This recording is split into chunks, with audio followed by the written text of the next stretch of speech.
Hey guys, you know that I'm a huge fan of the Gotham TV show, and today they just released a new picture of what Bane is going to look like for this, and I had to take a look. It's on Instagram, so I feel pretty safe posting it here. I just wanted to let you guys have my reaction to it. It looks what a TV show would be able to produce for this kind of stuff. I mean, I don't expect Tom Hardy's Bane, and I definitely don't expect the cartoon or video game version of Bane, because I don't think we could ever do that in live action, because, I mean, come on. So the TV show does like to take a spin on a lot of these characters, so I know that this version of Bane will be a little bit different from what we've had. Let me think about some of the other versions that we've had. It makes me think about, well, hey, cool. I wonder what his voice is going to sound like. Well, I don't expect him to talk like this. Yeah, it'll be interesting to see what they do with this. It's a fascinating look at it. It's not exactly what people expect when they think of Bane. Let's think about some of the other Banes that we've seen. From Batman and Robin, we had this Bane, which, for the most part, I liked that shot of him lifting up the bat signal.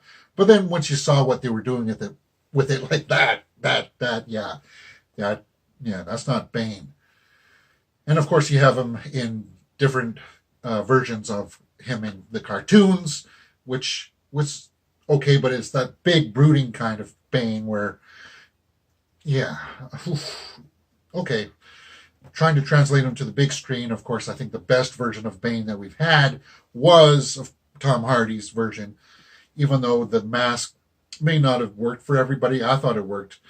I think it just, he wasn't super big. They had to shoot it a certain way to make him look big, but of course, the best part of it was his voice. It was very iconic, and it made me think of this one thing. When they first made that Bane for The Dark Knight Rises, he had a different voice, and they released like a small IMAX trailer for it where his voice sounded so much better, but it was kind of hard to understand at first, and that turned off a lot of people. A lot of people said, well, I can't understand him, what is he saying? And when they released it fully in the theaters, they redid a lot of those takes, and I felt bad for it, because if you could go back and hear some of those original takes. No one cared who I was until I put on the mask. Yeah. No one cared who I was till I put on the mask. Classic displayed. With no survivors. With no survivors. There's just so much more texture to it. There's more fluctuation instead of this, just him going, ooh, with those survivors. And it's just like, he says it so much better.